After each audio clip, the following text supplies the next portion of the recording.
Wizards of Waverly Place is coming back beyond Wizards of Waverly Place. Now, they renewed it for a second season after it just finished production. It's going to start back up this month. This month it's starting back up, season 2. So if you're a fan of Selena Gomez's show with David Henry, I doubled for David Henry back on the original one when I first moved to Los Angeles, like eons ago it feels like. Great people, great cast. Honestly, I'm happy for them. These Nickelodeon shows coming back, kicking ass. Good for them, guys. Disney, it's Disney. I watch Nickelodeon and Disney. Too many of these freaking kids shows all in the same universe. But it's a great show. I'm happy to have them coming back. I'm excited, but I'm more excited about Adolescence because Adolescence, guys, is blowing up Netflix. Have you watched this yet? 4 episodes, and they're all an hour long. Well, like 48 minutes, 55 minutes, all one take the whole episode. It's one shot. There's no Birdmanning it. There's none of that. It's all one shot, and it's blowing up Netflix right now because they already had from March 31st to April 6th, it got 17.8 million views. But guys, it's already beat out the first season of Night Agent. Season 3 of Stranger Things is over top that, and its whole time it's been on there, 114.5 million views since March 13th. This it's an interesting show about a child who's in the first episode right away is arrested for the murder of another child, and he's trying to plead his case. He didn't do it. Now, did he do it? Did he not do it? Check it out on Netflix. 4 episodes, guys. Adolescence. Because when you're a kid and you do something, it can haunt you the rest of your life. Look at the Menendez brothers, guys. The Menendez brothers are back in court. They were back in court this week for a resentencing, of the hearing. And Eric Menendez was there, and and Lyle, they were there via remotely, of course, via internet. But the judge actually rejected the DA's attempt for a motion to deny the reconsideration of their lifetime punishment. And at that time, Michael Jessic, the judge, ruled that they can actually go to parole. Now, it comes down to one thing, though. It's going to be in June. The parole trial is going to be in June, or the actual hearing for the parole.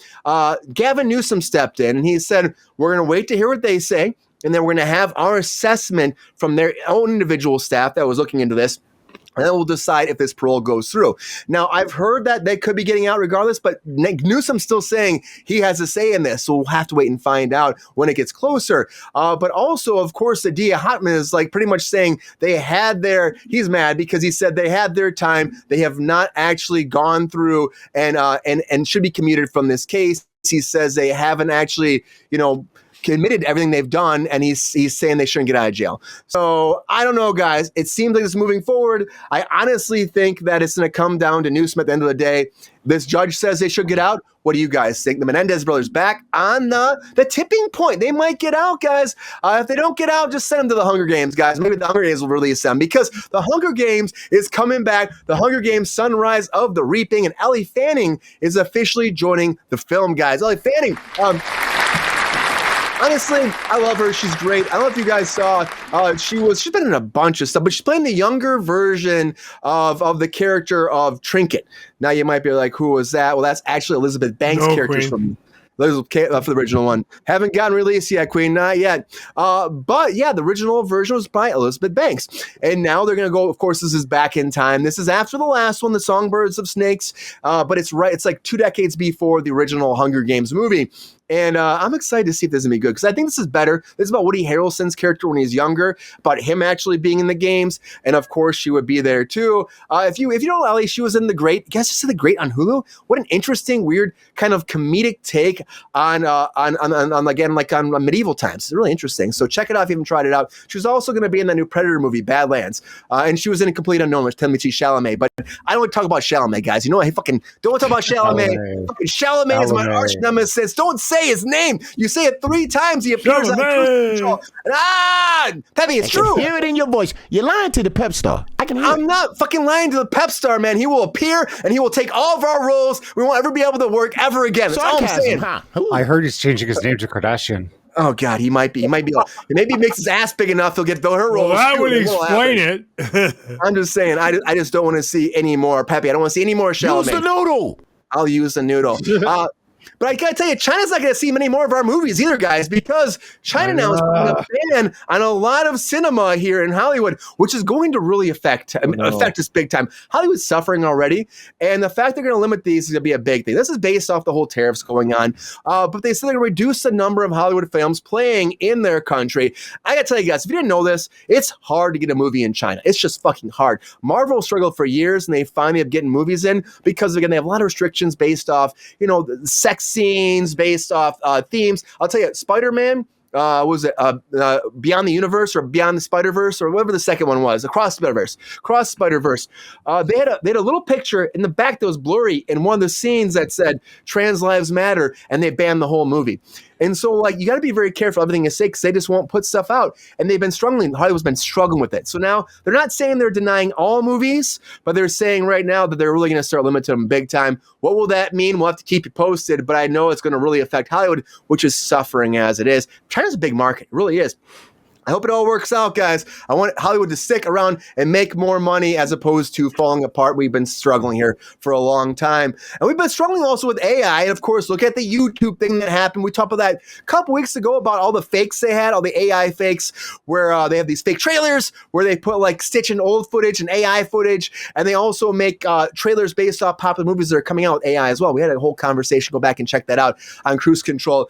But the no fakes bill has gone through Congress. It's going back. They got Republicans and Democrats putting it back out there again. And YouTube is saying they support the bill. They're saying they support it. Now it's being reintroduced, and they want to fight for it and stop AI from stealing the likeness of all the actors on these videos on YouTube. Now, they've been monetizing so many videos. We love you, YouTube. Thank you for having us on Cruise Control. But we've seen them monetize all these videos. And I see it being a slippery slope. I don't know how much they're going to actually stop it, let alone just trying to do good PR. We'll have to find out. Stranger things have happened, Ty, but I'm not really sure, man. I want to see what happens. Take a breath. We'll find out. I feel like this is still in an area where we got to fight, figure it out, and hopefully protect our likenesses. We'll probably be copywriting our faces before we know it. And if James Cameron has his way, AI is getting in there more, because James Cameron has now joined AI's board of directors.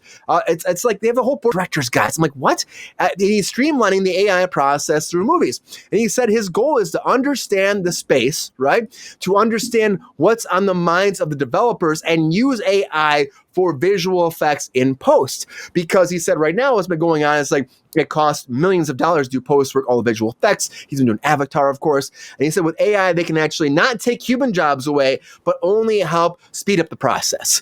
But when you're speeding the process up, you're probably going to take away human jobs. It's a slippery slope. It's going to happen, guys. We know it'll happen. But James Cameron used to be against it. Now he's on board for it, and he's sticking up for it. He's saying it's going to help us save money in Hollywood.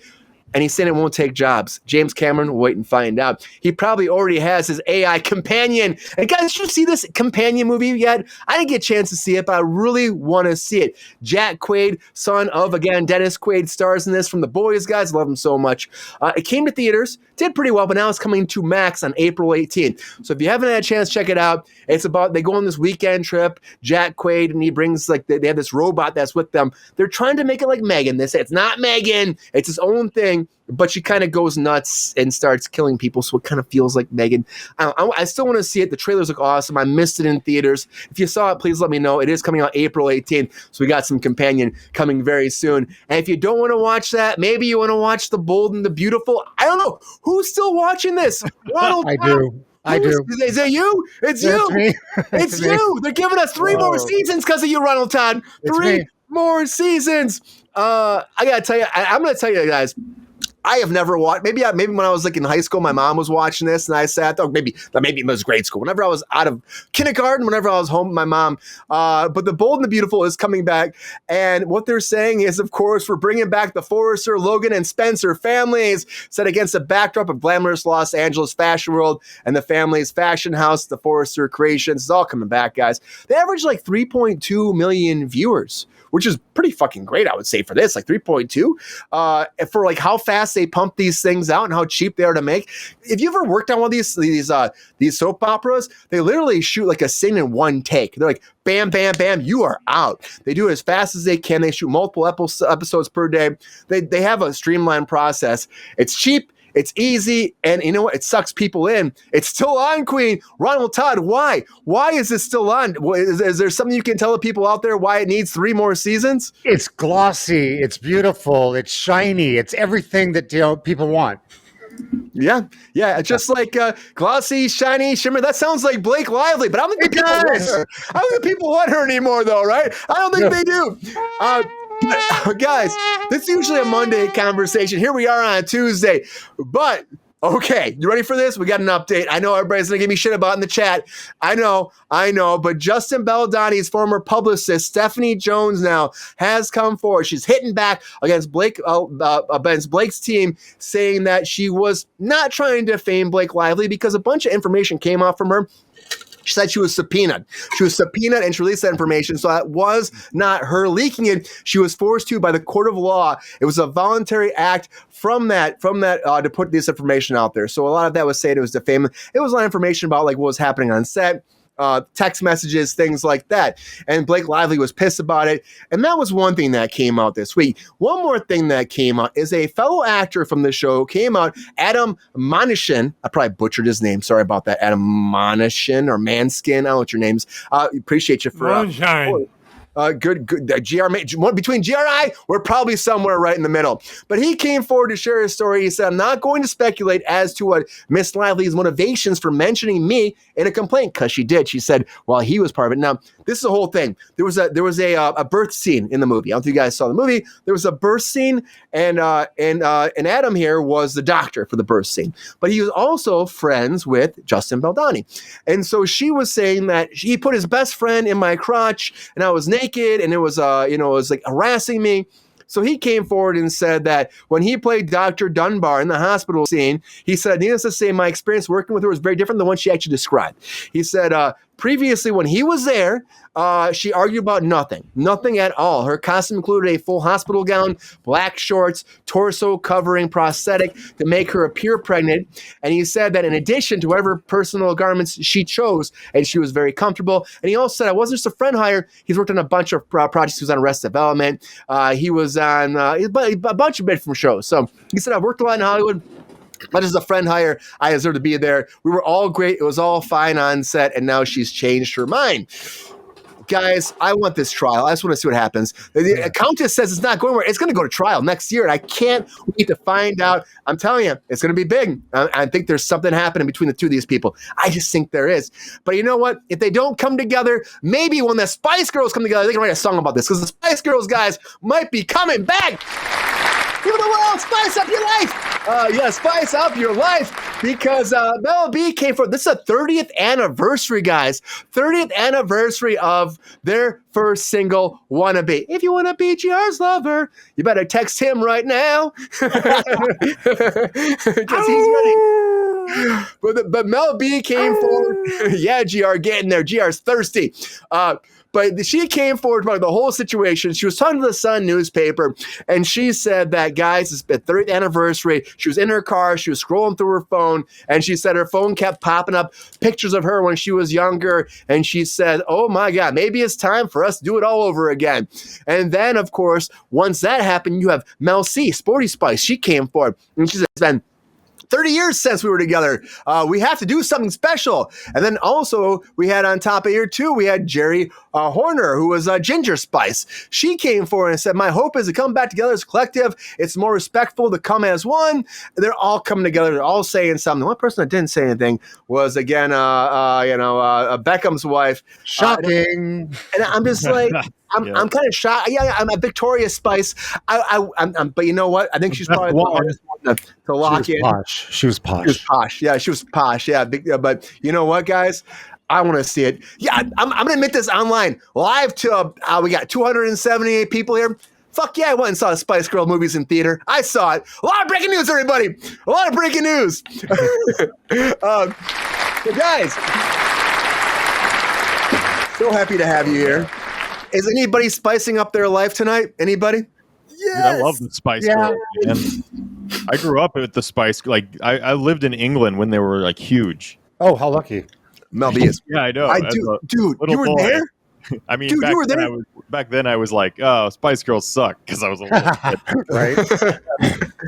Dude, it was a whole movement, man. Yo, player, if you enjoyed this video, please like and subscribe and hit the bell to be notified when we are live. And if you are able to join our Patreon, please join. Because the Pepestar needs more snickety snacks. Because I'm hungry. Holla back. Love y'all.